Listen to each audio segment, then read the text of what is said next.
എന്തൊക്കെ ബിജി പറഞ്ഞ എടപ്പാൾ വേറെ ഇല്ലേ? വെജിറ്റേറിയൻ ഹോട്ടലിൽ മാത്രമായിട്ടുള്ള ഇതുമാതിരി സ്പോട്ട് നമ്മുടെ എടപ്പാളിൽ വേറെ ഇല്ലേ? എടപ്പാൾക്കാർക്ക് ഇനി ആശ്വസിക്കാം. കാരണം എന്താ അറിയോ, നല്ലൊരു വെജിറ്റേറിയൻ ഹോട്ടൽ ഇല്ല എന്നുള്ളൊരു പരാതി ഉണ്ടായിരുന്നു നമ്മുടെ ഈ ഒരു പരിസരത്ത്. അതാണ് മാറി കിട്ടിയില്ലേ. മാറെന്ന് പറഞ്ഞ ചില്ലറമായിട്ടുള്ള മാറിയില്ല. വെജിറ്റേറിയൻ ഏകദേശം 15 വെറൈറ്റി ഐറ്റംസ് ഉണ്ട് ഇവിടെ.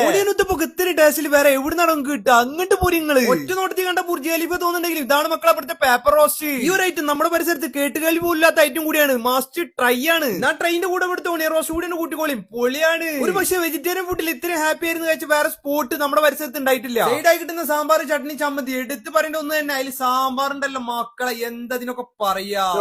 സാമ്പാർ ഏതൊക്കെ പൊടിയാണ് അതിന് ഉപയോഗിക്കണം? അതൊക്കെ ഏതെങ്കിലും സാമ്പാർ പൊടിയുടെ പവറിൽ കൂടെ. സാമ്പാർ പൊടി നമ്മൾ ഉപയോഗിക്കുന്ന നാച്ചുറലായി വറുത്തരച്ചുണ്ടാക്കുന്ന സാധനമാണ്. ഇതേട്ടാ ഇങ്ങനെ മുളകും പൊടി ഉപയോഗിക്കില്ല, മല്ലിപ്പൊടി ഉപയോഗിക്കില്ല. പക്ഷെ പക്കാണല്ലോ നമ്മള് ഉണ്ടാക്കുന്നത് കൂട്ടാണ്. അപ്പൊ ഇതാണ് സാമ്പാർ ടേസ്റ്റിന്റെ ആ ഒരു രഹസ്യം. ഇനിയിപ്പോ പൂരി ലവേഴ്സ് ഉണ്ടെങ്കിലും നോ ടെൻഷൻ, ഇങ്ങോട്ട് പോരി. റവയിൽ മാത്രമായിട്ട് വരുന്ന ഈ ഒരു ഐറ്റം ആണ് ഇവിടുത്തെ റവ റോസ്റ്റ്. ഒരു ഡിഫറന്റ് ടേസ്റ്റ് ഉണ്ടായിരുന്നു. അങ്ങ് മൈസൂരിന്റെ പേരുള്ള ഈ ഒരു മൈസൂർ മസാലക്കും ടേസ്റ്റിന്റെ കാര്യത്തിൽ ഒട്ടും കുറവില്ലട്ടാ. അപ്പൊ ഈ നല്ലൊരു വെയിറ്റേറിയൻ നോക്കി വേറെ എവിടെ അലയേണ്ട, നേരെ പോരി. Location Edappal Kuttippura റോട്ടിലെ tea entry നേരെ ഓപ്പോസിറ്റ് ആണ്. രാവിലെ 7 to രാത്രി 9 മണി വരെ ഉണ്ട്.